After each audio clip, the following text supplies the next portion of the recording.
నమస్తే రమ్మగారు. నమస్తే జయ. ఏదైనా ఒక చిన్న సిరీస్ స్టార్ట్ చేద్దామండి? 2 భాగాలు కథ చెప్తామా? ఓకే. ముగ్గురు పెళ్లి కొడుకులు. ఓహ్! బావుందండి. పూర్వం మగధ రాజ్యానికి అవంతి నగరం రాజధానిగా ఉండేది. ఆ అవంతి నగరానికి ఒక రాజుగారు ఉండేవారు. ఈయన పేరు కళింగవర్మ. ఆయనకు భార్య, ఒక కుమార్తె. కుమార్తె పేరు హైమవతి. పిల్ల చక్కగా బాగుండేది. అయితే ఏమైంది, వీళ్ళు ఏమనుకునేవారంటే ఒక్కగానొక్క కూతురు అద్భుతమైన వాడికి ఇచ్చి పెళ్లి చేయాలని అనుకునేవాళ్ళు. వీళ్ళకి చాలా దూరంలో ఉన్న ఒక రాజ్యానికి కుంతిభోజుడని రాజుగారు ఉండేవారు. ఆయనకి 7గురో 8గురో కొడుకులు. వాళ్ళల్లో 7వ కొడుకైన జయభద్రుడు రాజు అవుతాడు, మహారాజు అవుతాడని జోస్యం చెప్పారట. హుహు. వీళ్ళు ఆ జయభద్రుడికి ఇచ్చి మన పిల్లని పెళ్లి చేస్తే రాణి అవుతుంది మన పిల్ల, వాడిది అద్భుతమైన జాతకం అని చెప్పారని విని చుట్టుపక్కల వాళ్ళ ద్వారా ఆ పిల్లాడికి పిల్లని ఇద్దామని చూశారు. ఓకే. కానీ కుంతిభోజుడు తన కుమారుడికి వారి వారి వధువు అన్వేషణ చేయగల. హ్మ్. ఇప్పుడు వాళ్ళ దగ్గర నుంచి రావాలి కదా, మా అబ్బాయి కోసం ఆడపిల్లని చూస్తాం, మీ దగ్గర ఏమైనా ఉందా లేదా, మీ పిల్లని మాకు ఇవ్వండి, అటువంటిది ఏదో రావాలి. ఏమీ రాల. ఏం చేయాలో తెలియలే వీళ్ళకి. కానీ పిల్లని వెతుక్కుంటూ ఎవ్వరూ రాల. పిల్ల చక్కటిదే కానీ ఓకే. సంబంధాలు రాల. అప్పుడప్పుడు అట్లా అవుతుంది చూడు. అవును. అయితే వీళ్ళకి కొద్ది రోజులు గడిచాక 2 సంబంధాలు వచ్చినాయి. కాదు, కొన్ని వచ్చినాయి. వాటిల్లో 2 మంచి కాస్త బెటర్గా సెలెక్ట్ చేశారా? సెలెక్ట్ చేశారు. ఇది ఇది ఏమిటివి? కుంతల దేశానికి చెందినటువంటి ధనవర్మ, లాటరాజు కొడుకైనటువంటి గుణవర్మ. ధనవర్మకి డబ్బులే ఉన్నాయి కానీ చదువు లేదు. ఓ. గుణవర్మకి చదువు ఉంది కానీ వాళ్ళ రాజ్యం అప్పుల్లో ఉందని తెలిసింది. హుహు. ఏం చేయాలి, వాళ్ళ గుంతాలు పడుతున్నారు.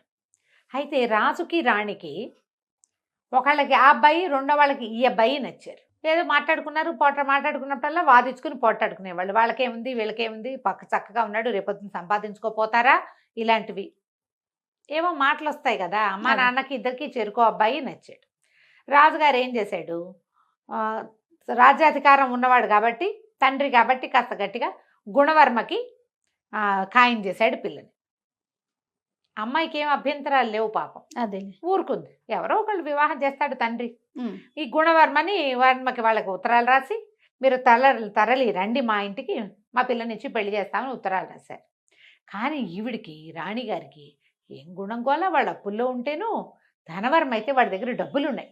చదువుకోపోతే పోయాడు, మన పిల్ల చదువుకుంది కదా, రాజుకు చదువేందుకు, మంత్రులు లేరు, అదే వాళ్ళందరూ ఉంటారు కాబట్టి రాజుకు చదువక్కర్లా అని చెప్పి ఆ ధనవర్మకి రహస్యంగా ఒక దూతను పంపించి, నా భర్త వేరే చోట పిల్లనివ్వాలనుకుంటున్నాడు, నేను మాత్రం మీకు ఇవ్వడానికే డిసైడ్ అయ్యాను, మీరు వచ్చి ఊళ్ళో దిగండి, పిల్లని మీకు అప్పచెప్తాను, వివాహం చేసుకుని తీసుకెళ్ళిపోండి. వివాహం అయ్యాక ఆనాక ఏం చేస్తారు, ఆనకు చేసేదేం లేదు అని ఈవిడ ఉత్తరం రాసి ఒక మనిషిని ఇచ్చి పంపించింది. ఈ ధనవర్మ ఆయనకు పెద్దగా చదువు లేదని కుర్రాడికి ప్రచారంలో ఉంది, వాడికి మంచి సంబంధాలు రావట్లా. ఈ హైమవతి అందగత్తెని, ఈ రాజ్యానికి మంచి పేరుంది, అవంతి నగరానికి చాలా మంచి పేరుంది, అవంతి నగరం కూడా మందే అవుతుందని ఇవన్నీ ఆలోచించుకొని వస్తానని ఉత్తరం రాశాడు. సరే, ఏమైంది, గుణవర్మ దిగాడు. మంది మార్బలంతో రాజుగారు ఏర్పరిచిన పెద్ద విడిదిలో దిగాడు. ధనవర్మ కూడా రాణిగారు రహస్యంగా ఏర్పరిచినటువంటి ఒక మారుమూల భవనంలో సుమారైన మంది మార్బలం వారు పెద్దగానే దిగాడు. ఈ వచ్చిన పెళ్లి చుట్టాల్లో ఈ కొత్తగా వచ్చిన రెండో పెళ్లి చుట్టాలు ఎవరికి అర్థం కాల. ఓకే. గుంపంతా ఒకలాగానే ఉంది. పైగా పెళ్ళిళ్ళు అనేసరికల్లా ఎక్కువగా మగవాళ్ళు వస్తారు. ఈ మగ గుంపులో అందరూ ధనుర్బాణాలును గద అవి ఇవి కత్తి, వరలో కత్తులు, మీసాలు, పుస్తీలు అవి ధరించిన వాళ్ళే ఉన్నారు, తలపాగాలు. ఈ 2 వేరు గుంపులు వచ్చాయని పెద్దగా జనానికి అర్థం కాల. దిగేశారు.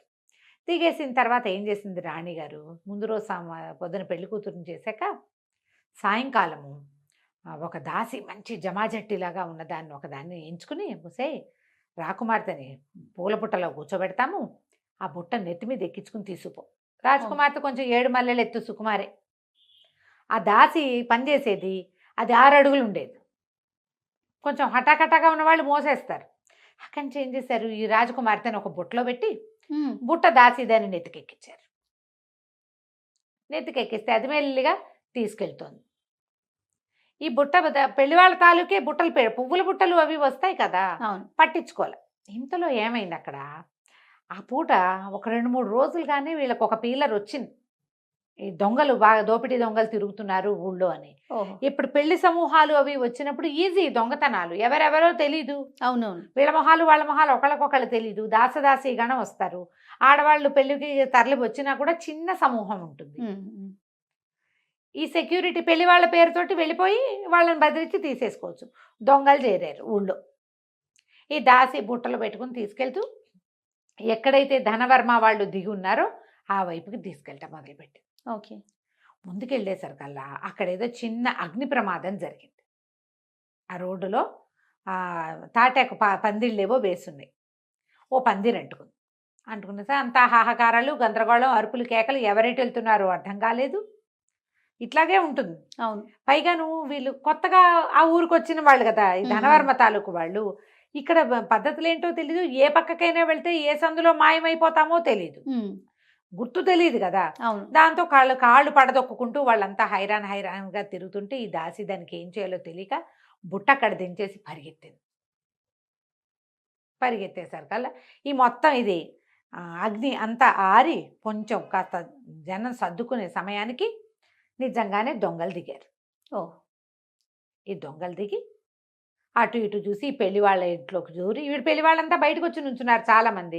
ఒకళ్ళు ఇద్దరు వెళ్తున్నారు. ఈ లోపలికి వెళ్తున్న దొంగలను చూసి సైనికులు ఉంటున్నారు, వాళ్ళకి తెలియదు. లోపల నుంచి చాలా పట్టుకొచ్చేసారు. ఈ పందిరికి ఎడం వైపుగా పెట్టున్న ఈ బుట్ట చూసి ఏదో తినుబండారాలో పువ్వులో ఏవో ఉండుంటాయి. ఈ బుట్ట కూడా లేవ తీసుకుని గుర్రం మీద పెట్టు తీసుకుపోయారు. అంతే కదా, వెళ్ళిపోయింది. రాణిగారు ఏమనుకుంటోంది, తెల్లవారుజామున ధనవర్మతో అమ్మాయికి వివాహం అయిపోయింది అనుకుంటుంది. వీళ్ళు తెల్లవారుధామ దాకా చూసి పిల్ల రాలేదు, ఏం చేయాలి, ఇంత దూరం అనవసరంగా వచ్చామని ధూమ్ధామ్ అనుకుంటున్నాడు ధనవర్మ. రాజుగారేమో తెల్లారి మామూలుగా పెళ్ళి అవుతుంది అనుకున్నాడు. తెల్లవారు చూస్తే రాకుమార్తె కనపట్టలేదు. అంతా వెతికారు. భార్య ఏదైనా చేసిందని ఆయన అనుకోలే. వెతుక్కున్నారు. రాత్రి దొంగలు పడ్డారు, అదైంది ఇదైంది ఏవో మాట్లాడారు. ఇంతలో ఏమైంది, ధనవర్మ దగ్గర నుంచి ఓ ఇద్దరు దాసీలు వచ్చి వివాహం సుసంపన్నం కాలేదండి, ఎందుకంటే రాజకుమార్తె రాలేదు. ఈవిడ కంగారు పడింది. ఇప్పుడు ఏమైపోయింది, ఆ దాసిని పట్టుకున్నారు. అది ఇంటికి వెళ్ళిపోయింది దాని దారినది. దాసిని పట్టుకొచ్చేసరికల్లా నాకేం తెలుసండి, మీరు ఇచ్చిన బుట్ట నేను, అందులో రాజకుమార్తె ఉందని దానికి తెలియదు. బుట్ట నేను అక్కడ దింపెళ్ళిపోయాను, పెళ్లి వాళ్ళ ఇంట్లో దింపిరమ్మన్నారు. అక్కడేమో అగ్ని ప్రమాదము, ఇదంతా గందరగోళంగా ఉన్నారు. వాళ్ళకి పంపించాల్సిన బుట్ట వాకిట్లో ఉంటే వాళ్ళు లోపల పెట్టుకోరు, మరి పెట్టుకుంటారు. అందుకని నేను అక్కడ పెట్టేసి ఏదో పిల్ల ఏమైపోయింది. అక్కడి నుంచి 5-6 సైనికుల్ని, ఒరే బాబు ఇట్లా బుట్టలో పెట్టాను వెతకంటారా అంటే వెతికినా ఏం లేదు, ఎక్కడా లేదు. ఇక చేసేదేం లేదు. వీళ్ళు ఏం చేశారు, ఈ దొంగలు బుట్టలతో మొత్తం సామాన్లన్నీ పట్టుకెళ్ళిపోయారు. పెళ్లి వాళ్ళు లూటీ అయిపోయారు. ఇంత పని చేసావని ధనవర్మ పిచ్చి కోపంలో ఉన్నాడు. మెల్లిగా మాటలు అటు ఇటు మారి ఇక్కడ ఇంకో పెళ్లి కొడుకున్నాడని, పెళ్లి కొడుకు దగ్గరికే పిల్లని పంపారని ఇది తెలిసిపోయింది. ఈ రోడ్డు మీదకి వెళ్ళిపోయిన గుర్రాలు సామాను దొంగలు వీళ్ళని పట్టుకుపోయారు కదా, వాళ్ళు ఎక్కడో అడవిలోకి ఎక్కడికో తీసుకుపోయారు. తీసుకెళ్ళి ఆ సామాన్లన్నీ పంచుకున్నారు. ఏమేమి ఉన్నాయి, అవి ఉన్నాయని. ఎప్పుడైతే ఈ బుట్ట గుర్రం మీద పెట్టారో దాన్ని పువ్వుల బుట్టగా నమ్మారు వాళ్ళు. ఓకే, లేదా తినుబండారాలు అందులో పంచుకునేందుకు ఏముంది, ఆ బుట్టను వదిలేశారు. వీళ్ళంతా కూర్చుని పంచుకుంటుండగా ఇంతలో పులి గాండ్రింపు వినపడింది. వినపడేసరికల్లా వీళ్ళు బెదర్లా దొంగలు. వాళ్ళు ఏమనుకున్నారంటే ఇంతమందిని చూస్తే పులి రాదు, ఎక్కడో గాండ్రిస్తుంది అంటున్నారు. కానీ గాండ్రింపు విన్నవి ఈ గుర్రం ఒంటరిగా నిలబడింది. అది సామాన్లు కూడా ఉన్నాయి పైన. బెదిరి పరిగెత్తి ఎక్కడ పరిగెత్తుందో, ఎట పడితే అట్ట పరిగెత్తేసేసి ఎక్కడో తన మీద ఉన్న ఆ బుట్టని వదిలేసింది. అది ఆ బుట్ట కాస్త పడిపోయింది. పక్కకు పడంగానే ఈ అమ్మాయి లేచి కూర్చుంది అందులో ఇచ్చి. రాత్రి కొంత మటుకు వచ్చింది, అక్కడ మెలకుగానే ఉంది. తల్లి కూర్చోబెట్టింది. తెల్లవార్లు ఎక్కడికో వదిలే గుర్రం మీద ఇట్లా కదులుతుంటే నిద్ర రాదు, కూర్చుని నిద్రపోయింది. ఇప్పుడు మేలుకు వచ్చింది. తల కింద టాప్మని తగిలేసరికి లేచి చూసుకుంటే నట్ట అడవిలో. ఏం చేయాలో తెలియలే. ఇంతలో ఏమైంది, ఈ పులి భయానికి పరిగెత్తింది కదా, ఆ పక్క నుంచి సడన్గా అడవంతా నిశ్శబ్దంగా అయిపోయింది. పులి వస్తోంది.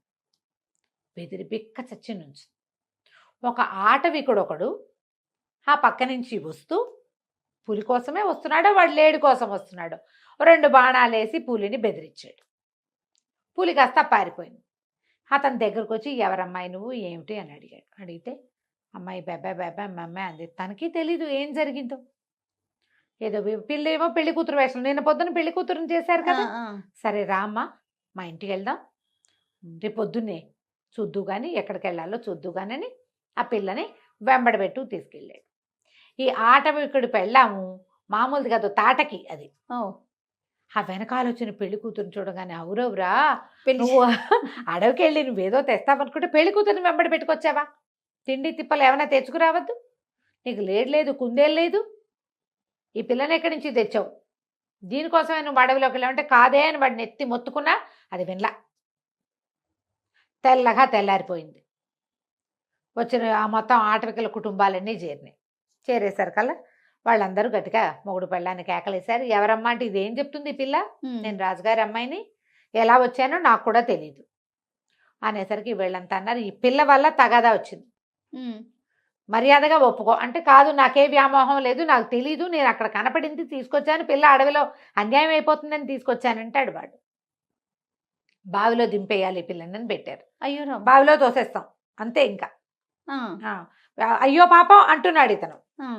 నువ్వు అయ్యో పాపం అన్నా అంటే నువ్వు వ్యామోహంతో తెచ్చానని ఒప్పుకో అనేసరికి కాదన్నాడు. అయితే సరే పిల్లని నూతిలో దోసేస్తే గొడవ వదిలిపోతుంది అని చెప్పి ఆ పెళ్లి కూతురుగా ఉన్న ఈ పిల్లని వెంబడ పెట్టుకుని అడవిలో ఒక పాడుబడిన నూతిలో తోసేశారు. ఆటవికులు కదా, దేంతో గొడవ వస్తే దాన్ని దోసేయాలంతే మరి లెక్క. బాగుంది. తోసి పారేసి చేతులు దులుపుకొని వాళ్ళ దారిని వాళ్ళు వెళ్ళిపోయారు. దొంగలకు కూడా తమ రాజకుమార్తెను తెచ్చామని తెలియదు, ఆహా, మోసుకొచ్చిన దానికి కూడా తన రాజకుమార్తెను తెచ్చానని తెలియదు. బాగుంది. ఇందులో పడిపోయి ఆ పడిపోయిన పిల్ల ఢామని కిందకి వెళ్ళిపోలే.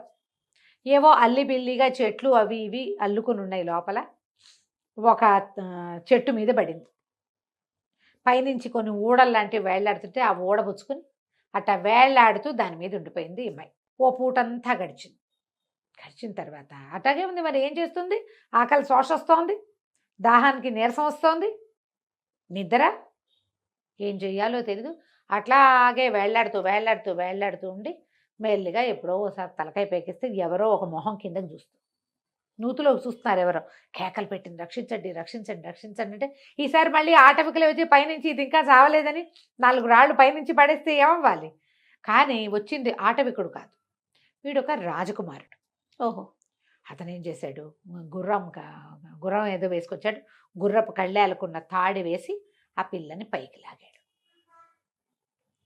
లాగి కూర్చోబెట్టి ఎవరమ్మాయి ఏంటంటే వాళ్ళ పెళ్లి కూతురు వేషం, ఆ మొహం అంతా జుట్టు గిట్టు అంతా పోయి కాళ్ళ కాటికి అదంతా కరిగిపోయి లోపలికి పడేసరికి చిన్న పొన్న దెబ్బలు కూడా తగిలినాయి.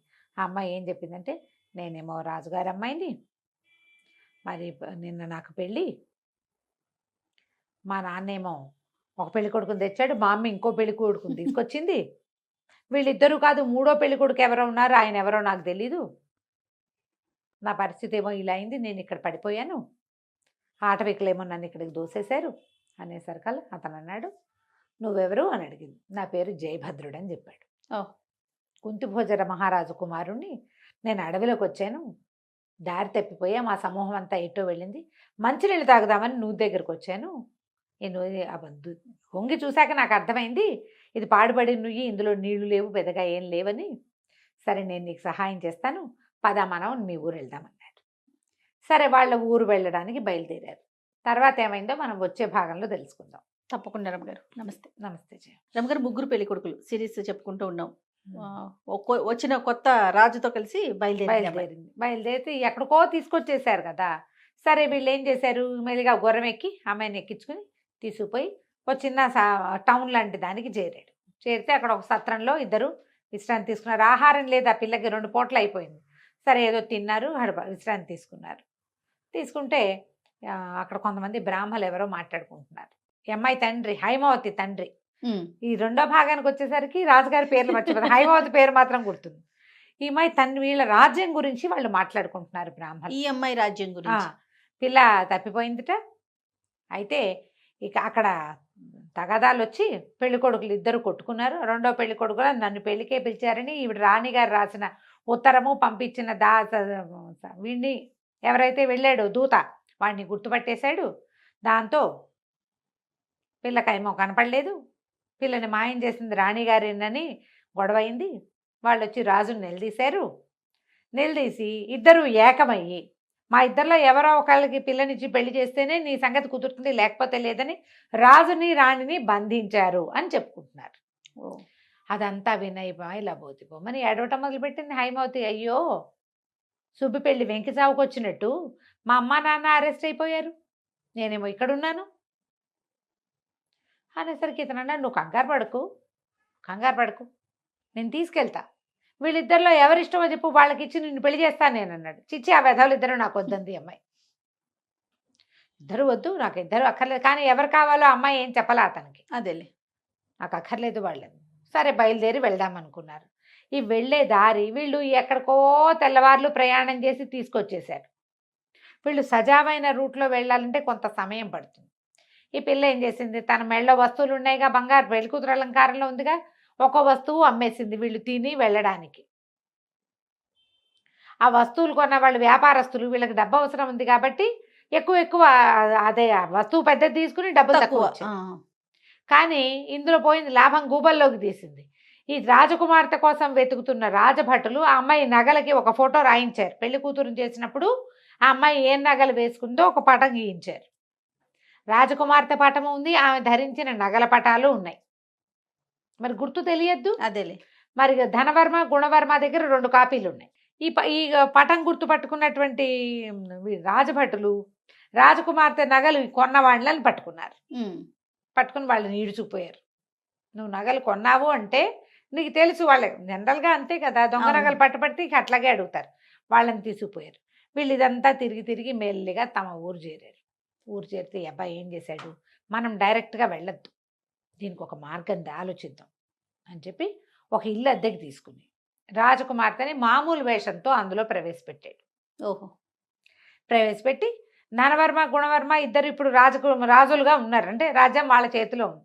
అక్కడికి వెళ్ళి ఇద్దరితోటి ఫ్రెండ్షిప్ చేశాడు. ఇంచుమించు ముగ్గురు ఒకే రకమైన వయసు ఉన్నవాళ్ళు, ఇంచుమించుగా బోల్డంతా ఫ్రెండ్షిప్ చేశాడు. పాచికలాడటము, నాకు గుర్రం తోలటము, చదవచ్చు ఇదొచ్చు ఉన్నాయి కదా.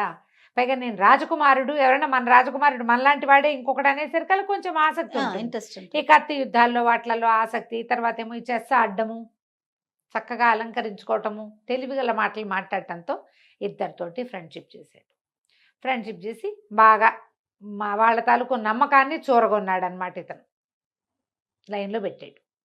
పెట్టిన తర్వాత ఆ మాట ఈ మాట మాట్లాడుతూ నీకు ఈ రాజకుమార్తెను పెళ్లి చేసుకోవాలని ఉందా అని కనుక్కున్నాడు. ఎందుకు లేదు, రాజకుమార్తెను పెళ్లి చేసుకుంటే రాజ్యం మనది. ధనవర్మకి రాజ్యం అప్పుల పాలైపోయి ఉన్నాడు, అతనికి ఎలాగైనా పెళ్లి కూతురు కావాలి, ఎలాగైనా సరే. రాజకుమార్తెను చేసుకుంటే ఏమవుతుంది, ఒక్కతే పిల్ల, రాజ్యం మందవుతుంది అంతేగా. పోనీ రేపొద్దున వాళ్ళకి ఒక కొడుకు పుట్టాడు అనుకో లేట్ వయసులో, అప్పుడు కూడా అర్ధరాజ్యం పిల్లకి ఇస్తారా, మనం మందే పెత్తనం. రాజశాలకుడు రాజుగారి అల్లుడు, రాజుగారి జామాతదే పెత్తనము, అలాగే కదా జరుగుతుంది. అందుకని అతను గుణవర్మ అంటాడు, మంది మార్బలంతో సహా తరలిచ్చాను నేను, అక్కడ అందరికీ చెప్పుకున్నాము మహాద్భుత సౌందర్యవతిని వివాహం చేసుకొస్తానని. సౌందర్యమే లేదు, వివాహము లేదు, ఇలా వెళ్తే అక్కడ పరువు పోదు, మరి పరువు పోతుంది. అతనికేమి ఈ రాజ్యం మీద ఆసక్తి లేదు, అతనికి అందగత్తైన పెళ్లి కూతురు మీద ఉంది. ఎవడికి కావాల్సింది వాడు చూస్తాడు చూడు. అక్కడి వీళ్ళిద్దరితో మాట్లాడి ఏమన్నాడంటే, నాకు 1000 రూపాయలు ఇస్తే గుణవర్మతో దగ్గరికి, గుణవర్మ దగ్గర డబ్బులు ఉన్నాయి కదా, ధనవర్మ దగ్గర డబ్బులు ఉన్నాయి చాలా. అతని దగ్గరికి వెళ్ళి ఏం చెప్పాడంటే, మీరు నాకు ఒక 2000 రూపాయలు ఇచ్చారంటే మీకు ఒక నిజం చెప్తా అనేసరికి, ఎంత కావాలని ఎంత ఇస్తాను, 1000 కాదు 2000 ఇస్తాను, నిజం చెప్పన్నాడు. మీరు తెలియదు కానీ ఈ రెండో వాడు ఉన్నాడే మిమ్మల్ని మోసం చేస్తున్నాడు, వాడికి ఆల్రెడీ పిల్ల దొరికేసింది, పెళ్లి కూతురు. ఆమెను ఒక భవనంలో ఉంచాడు. ఆవిడ ఒక భవనంలో ఉంది. మీ అడ్డు తీరిపోయాక ఆమెను పెళ్లి చేసుకుని రాజాన్ని కొట్టేస్తాడు అనేసరికి ఆయన గుళ్ళు మండిపోయింది. వాడికి అవురవురా, ఇంత పని చేస్తాడా, 1000 కాదు 2000 ఇస్తా, ఆ రాజకుమార్తె ఎక్కడుందో నిరూపించాలిగా, ఊరికే అనకూడదు మనం, రాజకుమార్తె నిరూపించాలి. ఇతనేం చేశాడు, జయభద్రుడు రెండో వాడి దగ్గరికి వెళ్ళాడు, రెండో పెళ్లి కొడుకు ధనవర్మ దగ్గరికి వెళ్ళి, మీ గుణవర్మ చాలా మోసం చేస్తున్నాడండి మిమ్మల్ని, ఎప్పుడూ దొరికేసింది రాజకుమార్తె, ఆ పూట పొరపాటున ఆ బుట్ట పువ్వుల బుట్ట ఎక్కడికో వెళ్ళిపోయింది, ఆ ఇంట్లో వాళ్ళు ఆయనే అసలు పెళ్లి కొడుకని ఆయనకు అప్పచెప్పారు, తెలిస్తే మీరు గొడవకు దిగుతారని పిల్లని ఇంకో చోట దాచిపెట్టాడు, ఒక మేడలో దాచారు అని చెప్పాడు. చెప్పేశారు కల్లా అవురా వీడు ఇంత పని చేస్తాడా, ముందు రాజకుమార్తెని సాక్ష్యం చూపించు నాకు. వీళ్ళిద్దరి దగ్గర చేరుకోపాఠము ఉంది. వీళ్ళు అమ్మాయిని చూడలా, ఫోటోవే చూశారు, ఫోటో కూడా కాదు చేత్తో గీసి చిత్రపటం. సరే ఈ ఇతను ఏం చేశాడు మన జయభద్రుడు, అప్పటిదాకా రాజకుమార్తెను ఉంచిన ఇల్లు మార్చి ఒక బ్రహ్మాండమైన ఇల్లు అద్దెకి తీసుకున్నాడు. చూపిస్తానన్నాడు, సాక్ష్యంతో సహా నిరూపించాలిగా. అనగానే పరిగెత్తుకుంటూ వెళ్ళిపోవు, దానికి కొంచెం ఏర్పాట్లు కావాలి. అంతేలే. ఏం చేశాడు, ఒక మధ్య నడవ, అటుపక్క కొన్ని గదులు ఇటుపక్క కొన్ని గదులు ఉండేలాగా ఏర్పరిచాడు. ఆ గదిలో ఎవడైనా మెసిలితే ఎదురుగుండా ఉన్న వాడికి కిటికీలోంచి చూసి తెలుసుకునేటట్టుగా. మనం చూస్తాం చూడు, మధ్యలో పెద్ద హాల్ ఉండి అటు ఇటు రూమ్స్ ఉన్న ఇల్లు కనపడుతుంటాయి. ప్లాన్డ్గా అలాంటి ఇల్లు తీసుకున్నాడు. ఈ నడవాని ఆనుకుని వెనక్కి ఒక మధ్యలో హాల్కి వెనక్కి ఒక గది. రాజకుమార్తెని సింపుల్గా అలంకారం చేసుకోమ్మా, నువ్వు వీణ వాయిస్తూ అక్కడ కూర్చో, రాత్రి తొందరగా పడుకోబోక, మామూలుగా 9 నిద్రపోతుంది, పడుకోవద్దు, లేట్ నైట్ వీణ వాయించుకుంటూ ఉండు, అక్కడే కూర్చో అని చెప్పాడు. చెప్పి ఏం చేశాడు, రాత్రి 9 అవ్వగానే బయలుదేరేసాడు. ముందు గుణవర్మని బయలుదేరేసి తీసుకొచ్చి ఈ నడవాలోంచి లోపలికి రాగానే ఒక పక్క కుడివైపున్న గదుల్లోకి ప్రవేశపెట్టి కొద్దిగా ముందుకు వెళ్ళి ఆ కిటికీలోంచి చూడండి రాజకుమార్తె కనపడుతోంది అన్నాడు. వీణ వాయించుకుంటూ కూర్చున్న రాకుమార్తెను చూసేసరికి గుణవర్మని కాంతిపోయాడు. అవురవురా హైమవతి, ఇంత సౌందర్యం మామూలు వాళ్ళలో ఎట్టా ఉంటుంది, పైగా వీణ వాయించేస్తోంది, అమ్మాయి బాగా చదువుకుంది, వీణ వాయిస్తుందని తెలిసిందే. పటాన్ని ఆవిడ్ని పోల్చి చూస్తే ఆమెనని తెలిసింది. సరే మరి ధనవర్మ ఏంటంటే మీరు ఇక్కడే ఉండండి, నేను చూపిస్తాను మీకు అని చెప్పి వీడిని గదిలో వదిలేసి పరిగెత్తుకుంటూ వెళ్ళి ధనవర్మని వెంట పెట్టుకొచ్చాడు. వెంట పెట్టుకొచ్చి ఎడమవైపు ఉన్న గదుల్లోకి ప్రవేశపెట్టాడు. ఈ ఎడమవైపు గదిలో ఉంచి ఆ రాజకుమార్తెను చూశాడు. అతనికి రాజకుమార్తె అవునో కాదో కూడా అక్కర్లా, ముందు అవును అనుకోవాలి అంతే. మనం చూసేసరికల్లా మరి వాడేటంటే అదిగో ఎదురుగుండా గదుల్లో తిరుగుతున్నాడు చూడమన్నాడు. ఎవరింటికైనా హాల్లోకి ఎవరైనా వెళ్తారు, గదుల్లోకి ఎవరైనా వెళ్తారా? అసలు ఆ గదులు మనవైతే ఈ ఎదురు బదురు గదుల్లో ఉన్న వాళ్ళిద్దరూ వీడిదే ఈ భావనమని నమ్మారు. పైగాను ఒక గ్రడ్జ్ ఉంటుంది, నాతో పాటు వీడు కూడా పోటీదారు అనగానే పైకి స్నేహంగా మాట్లాడినా లోపల ఒక ఫీలింగ్ ఉంటుంది కదా. తెల్లవారేసరికి కామ్గా ఇద్దరు ఎవరి దారిన వాళ్ళు బయటికి వెళ్ళిపోయారు. అది నడవాలోకి రాకుండా వెళ్ళిపోయే మార్గాలు ఉన్నాయి దానికి. అట్నుంచి అతన్ని పంపేశాడు, ఇట్నుంచి ఇతన్ని పంపించేశాడు. ధనవర్మ గుణవర్మ ఇద్దరు గదుల నుంచి బయటికి వెళ్ళిపోయారు. రాత్రంతా ఆలోచించుకున్నారు ఎట్లా వీడిని చేయటం. మర్నాడు పొద్దున సభకి రోజు వస్తున్నారు వాళ్ళు. రాజకుమార్తె దొరికిందా, ఎవరు దొరికారు, ఏం దొరికారు అంటే వ్యాపారస్తుల్ని ప్రవేశపెట్టారు. బంగారం అమ్మారు. బంగారం అమ్మినప్పుడు ఆమెతోటి ఎవరున్నారు, ఎవరో ఒక యువకుడు ఉన్నాడు. వీళ్ళిద్దరికి ఏమనిపించింది, వీడేనేమో అనిపించింది ఎవరికి వారికి. కానీ నువ్వేనా అని అడగరు కదా. ఇవి ఓపెన్గా మాట్లాడుకుంటే ఒక రకంగా ఉంటాయి, నాలో నేను మాట్లాడుకుంటే ఇంకో రకంగా ఉంటాయి. అదే కదా. ఒకళ్ళొకళ్ళు చూసుకున్నారు. ఒక స్ఫురద్రూపి యువకుడు ఉన్నాడు, గుర్రం వేసుకున్నాడు. అమ్మాయి అతనితో పాటు గుర్రం ఎక్కిందంటే వీడితోటేని ఒకళ్ళనొకళ్ళు తిట్టుకున్నారు లోపల. అక్కడి నుంచి సరే రాజకుమార్తె ఎక్కడైనా వెతికి పట్టుకుంటాము, ఆమెను వివాహం ఆడి తీరుతాము, మా ఇద్దరిలో ఎవరిని వివాహం చేసుకోవాలో ఆవిడదే అవకాశం అని ఘోషణగా చెప్పారు. చెప్పిన తర్వాత మేమిద్దరం మిత్రులుగా ఉంటామని ఒకళ్ళనొకళ్ళు కావలించుకుని బాకులతో ఒకళ్ళనొకళ్ళు పొడి చేసుకున్నారు. ఇద్దరు వాడిని పొడి చేద్దామని వీడు అనుకున్నాడు, వీడిని పొడి చేద్దామని వాడు అనుకున్నాడు. కావలించుకున్నారు. లోపల నుంచి కైజారు తీసి వాడు ఆ పక్కన వీడి పక్కన పొడుచుకున్నారు. కెవ్వుమని అంతా నెత్తురు కేకలు. ఇంకేముంది, ఆ రాజభట్లు వాళ్ళు వీళ్ళు అధికారులు అందరు లేచి వచ్చి చూస్తారు కదా, ఇద్దరు కిడ్నీల దగ్గర పొడి చేసుకున్నారు. బతికే అవకాశం లేదు. అక్కడి నుంచి లవో దీపమని వాళ్ళ సైనికులు వీళ్ళ సైనికులు ఇదేమిటి ఇట్లా అయిందని ఈ స్పృహ లేని రాజకుమారులను మోసుకుపోయారు. ఇప్పుడు దెబ్బలు తగలంగానే ఈ ఊళ్ళో పెట్టి వీళ్ళకి ఏం చేయించకూడదు, వాళ్ళ నాన్నల దగ్గరికి తీసుకుపోవాలి. ఈ లోపల ఉంటే పోతారు, పోతారు, ఉంటే ఉంటారు, లేకపోతే లేదు, అంతే ఇంకా కదా. అక్కడి నుంచి రథాల మీద వేసుకుని వాళ్ళంతా గుంపంతా పోయారు బయటికి, మొత్తం అంతా వెళ్ళిపోయారు. మధ్యాహ్నం అయ్యేసరికి రాజ్యం ఖాళీ అయిపోయింది. మరి మరణించిన రాకుమారుని పెట్టుకుని వాళ్ళు ఏం చేస్తారు? ఎప్పుడైతే హెడ్ పోయాడో సైనికులకు ఇంకా దిశానిర్దేశం చేసేవాడు ఎవడు ఉండడు. ఎవరిష్టం వల్ల వెళ్ళిపోవటం, వెనక్కి వెళ్ళిపోవాలి వాళ్ళు. అదేలే. నీకు యుద్ధాల్లో కూడా అవునవును రాజు ఎవరైతే సైన్యాధ్యక్షుడు ఉన్నాడో వాడు పడిపోయాడంటే సైన్యానికి ఫోకస్ పోతుంది. అవును. లొంగిపోతారు, వెంటనే లొంగిపోతారు. వాళ్ళ పద్ధతి అది, వాళ్ళకి అది నేర్పిస్తారు. వీళ్ళు ఏం చేశారు, పొలవమంటూ ఎవడు రాజకుమారిని వాళ్ళని రథాల మీద వేసుకుని ఎవడి గుంపు పడిది చిన్న గుంపు, వీడిది ఒక రవ్వ పెద్ద గుంపు, అంతే. 2 గుంపులు మధ్యాహ్నానికి ఖాళీ అయిపోయాయి. ఖాళీ అయిపోయేసరికల్లా ఈ అమ్మాయిని రాజ్యసభలో ప్రవేశపెట్టాడు జయభద్రుడు. అందరూ ఆశ్చర్యపోయారు. వెంటనే అమ్మాయి వెళ్ళి ఆ సైనికులకి సైన్యాధ్యక్షుడికి అందరికీ ఆర్డర్ చేసిన మామని నాన్నని విడిపించండి అని. సైన్యాధ్యక్షుడు పరిగెత్తుకుంటూ వెళ్ళాడు, మంత్రి గారు పరిగెత్తుకుంటూ వచ్చాడు. వాళ్ళిద్దరిని విడిపించి తీసుకొచ్చారు. తల్లి పిల్ల కావలించుకున్నారు. జనం అంతా ఆనందోద్రేకంతో, పోన్లే రాకుమార్తె తప్పిపోయింది, కొంపనిపోయింది అనుకున్నాం, వెనక్కి తిరిగి వచ్చింది. ఎలా వచ్చావు, ఏమిటి, ఎలా వచ్చావు అంటే జయభద్రుడి వల్ల వచ్చారు. ఓకే. వాళ్ళు ఆశ్చర్యపోయారు. తప్పిపోయిన పెళ్లి కొడుకు, 3 పెళ్లి కొడుకులను చూస్తే వాళ్ళిద్దరూ అలా పోతే ఈ అబ్బాయి తీసుకొచ్చాడే. ఆ, అప్పుడు వీళ్ళకి రాజకుమారులు ఇద్దరు ఇలా అయ్యారు. మరి మీరు ఎవరికి కావాలంటే వాళ్ళకి వివాహం చేసుకోండి మీ అమ్మాయిని, ఆమెకు సహాయం చేయడానికి తీసుకొచ్చాను అన్నాడు. బాబు నీకే కాళ్ళు గడికి కన్యాదానం చేస్తామన్నారు వాళ్ళు. ఈ అమ్మాయి ఏమో నేను నిన్ను పెళ్లి చేసుకుంటానంతే. సరే అందరూ ఒప్పుకున్నారు, వివాహం అయింది. ఇప్పుడు జాతకంలో ఏం చెప్పారు, రాజు అవుతాడు జయభద్రుడు. 8 కుమారుల్లో 7వ వాడైన రాజు ఎట్లా అవుతాడు, జామాత. ఇక్కడ రాజు అయ్యాడు అతను. యా. వాడికి రాజు అయ్యే లక్షణం ఉంటే వాడు ఎక్కడో రాజు అవుతాడని నమ్మారు వీళ్ళు. అదే అదే. వీళ్ళ రాజ్యానికే రాజు అయ్యాడు అతను. ఆ, హైమావతిని వివాహం చేసుకుని జయభద్రుడు ఈ రాజ్యానికే రాజు రాజు అయ్యాడు. అయ్యాడు. దీనికే రాజై తర్వాత ఇంకా చుట్టుపక్కల దేశాలు చాలా జయించి ఎంతో పేరు తెచ్చుకున్నాడు. ఇలా పెళ్లి కొడుకుల్ని మార్చుకుని చాలా కాలం 3 పెళ్లి కొడుకులు వచ్చారు రాకుమార్తె, కానీ కథలుగా చెప్పుకుంటూ ఉండేవాళ్ళు కథ కంచికి మనం ఇంటికి.